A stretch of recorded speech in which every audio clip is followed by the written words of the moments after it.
My three older brothers taught me how to fight when I was a kid. Well, to be clear, they didn't really teach me how to fight so much as they bought some boxing gloves and had me and my friends box in the backyard to their amusement. But that's okay because I didn't really use any of the fighting skills that they taught me when I was growing up. In fact, if you took excluded all the fights that I got into with my little sister, I was really only in three fist fights in my entire life. Two of them were with my next door neighbor and best friend, and those ended up as draws. The third fight I got into was with Billy, who was a high school senior while I was a sophomore when we met up. My older brothers are 4, 6, and 10 years older than I am. And over the years, having older brothers has made me feel proud and nervous and a mix of often contradictory feelings. In school, I would often get a teacher who would say to me, "Oh, are you so and so's brother?" And I learned over the years that depending upon the teacher and the subject and the brother, that not all teachers liked all brothers the same way. Let me be clear about one thing before I go further, though. I'm the good kid in my family. I still hold the record because I'm the only kid in my family who has never been brought home by the police. I had a charming personality and I was a good student. So when I would get one of those teachers who wasn't too sure about me because of how my brother might have behaved in class, I would say, I would do my best to win them over because I didn't want the sins of my brother to be visited upon me. Overall, I liked having older brothers more than I didn't. My older brothers were cool with just a little hint of wildness. My oldest brother rode a motorcycle. My next oldest brother, he liked to make small explosives that he would detonate in the backyard. The brother closest in age to me, he once managed to get back my beloved 5-speed bicycle after it had been stolen. And I have no idea how he managed to do that. Sure, they would tease me and throw snowballs at me and make me do their chores, but they would also come to my Little League games. And they would buy me beer and they would let me shoot their BB guns. One time, one of my brothers got into a fight. And a couple days later, my oldest brother found that guy that he got in a fight with in a bar, and he pulled him off the bar stool.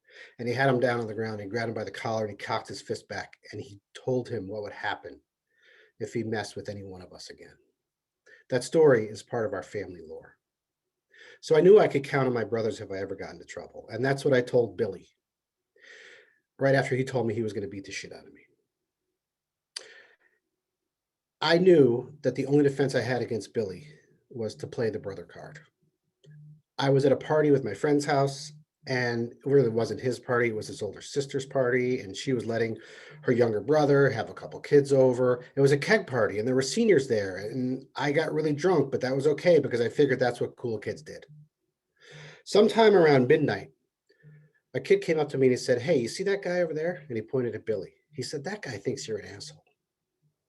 I didn't really know Billy other than the fact that he was bigger than me and that he was a big athlete. But, thinking about my charming personality, I wanted to go over there and figure out why he had such a bad opinion of me. I found out later that Billy never really said any of that stuff and that the first guy was just messing with me. And it turns out that the messing with me really worked because I went over there and I got into an argument with Billy. And I mentioned my brothers. And then the next thing I knew, I was down on the floor and Billy was straddling my chest. Coincidentally, that's the same position my brothers would use when they want to fart in my face. But this time, Billy wasn't farting. He was punching me in the face hard. He was tattooing me. I don't remember all the details. I was pretty drunk. But I'd have to say, aside from getting beaten up, it was a really good party. I did get blood all over my favorite t shirt, but over the course of the night, the alcohol dulled the pain. The next morning, I woke up and I looked in the mirror. My eyes were swollen and they were starting to turn blue. My lips were swollen too, and there was a cut on one. And I looked closely at my nose and I swore that it was crooked. I knew that I had a lot of explaining to do. I went home and I had to tell my parents what happened, but I didn't want to tell them about the drinking and I didn't want to tell them about the party. So I said, "Well, we were just walking down the street and this guy named Billy, he came out and he just beat me up." But I'm the fifth of six kids. So my parents, they knew a half truth when they heard one. And my father said, "Well, that's too bad. If that actually happened, I think we're going to have to call the police and maybe we're going to have to call a lawyer." He called my bluff and I fessed up. And then on Monday, I had to go to school. and I wore sunglasses, and I tried to ignore the people who were looking at me and shaking their heads and laughing behind their hands. I was now famous for being the sophomore who'd gotten pummeled by a senior. After school that day, I went to the doctor just to make sure that nothing was broken.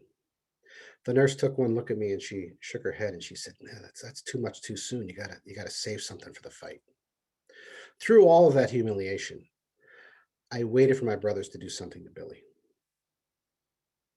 I told myself that they didn't do it right away because they had to formulate a plan.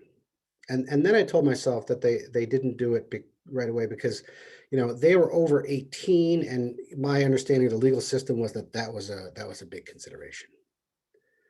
As time went on, I told myself the fact that they didn't do it was because they didn't want to get into trouble. And then I told myself the fact that they didn't do anything to Billy wasn't really a reflection of the fact that they didn't care about me. Nothing was broken. My face healed quickly. The black eyes faded. My pride took a little bit longer to rebound, but my faith in my brothers never returned the same way. Thank you.